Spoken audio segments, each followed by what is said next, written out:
Hi, welcome to this webinar we're running on coronavirus, and in particular on the types of leave that your employees can take and the pay that you need to pay them depending on the type of leave, because we've had a lot of questions on that over the last few days.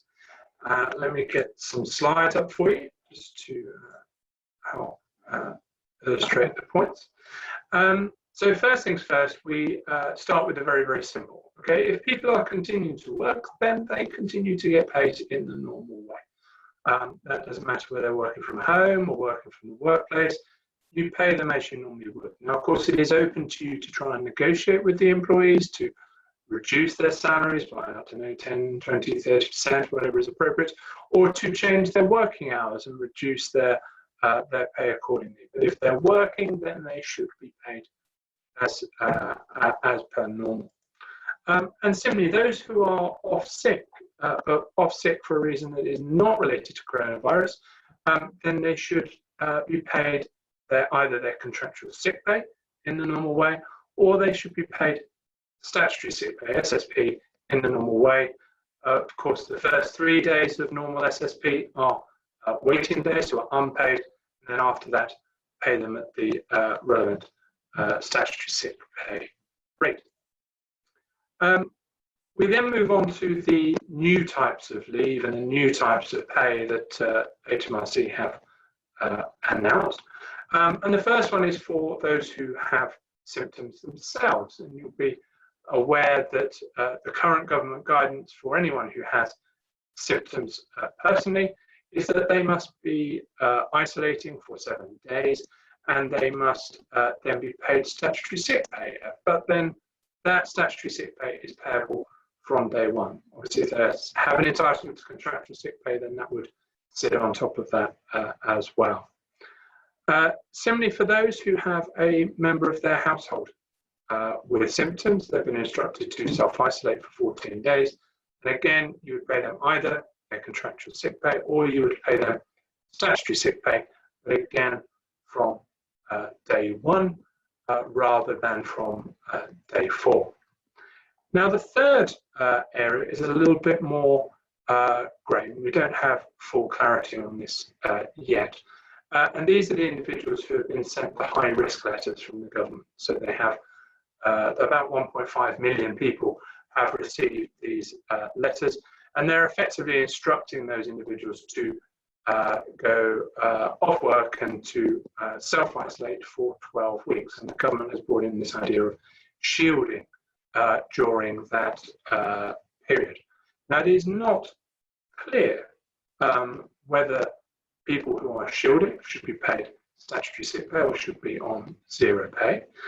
But what is clear from the guidance in relation to furloughing is that those employees can be furloughed. People who are on sick leave cannot be furloughed, but people who are shielding can be. And so you should be looking at furloughing anyone who is in receipt of one of those letters. Which brings us then neatly on to the question of furloughing. Now, furloughing is obviously a major topic at the moment, and we'll be doing a separate webinar on furloughing in the next day or so. But in terms of what you need to pay people who are on furlough leave, you need to pay them either their 80% of their wages, their normal wages, but that is subject to a cap of £2,500 gross per month. Okay, so for those who are earning more than £30,000, that cap would kick in and would apply. So it's 80% of their wages. Now, you will be able to claim that money back from the government.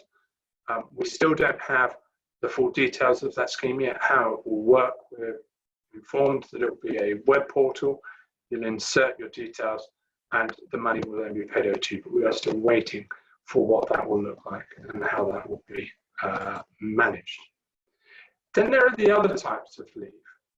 So as everyone will be aware, the schools are currently shut, and there will be parents out there who, for want of any other options, will have to take time off to care for their children. They're not sick, their children are not sick, no one in their family is, and their household is sick, but someone has to look after the children. Now, in that scenario, parents are entitled to unpaid leave. They are entitled to take the time off, but it is unpaid. And if they are on unpaid leave, you are not allowed to furlough them. That's one of the rules under the furlough scheme. There are also then a number of people who are taking time off, not because they are unwell or someone in their household is unwell, and not because of the children, but simply because they are worried or they are concerned about the effects of coronavirus, and so they choose to self-isolate, they choose to stay at home. Now, these individuals have no right to be paid. They should be at work, or at least working from home. They have no right to be paid. Employers may wish to take a slightly relaxed view towards furloughing these individuals, but there is no requirement on you to do so. And if they want to stay off, that's fine, but they stay off on zero pay. So that's it for today. I hope you found that useful. You've seen my details on the slide. If you've got any questions or any issues, please do give me a call or drop me an email. Thank you.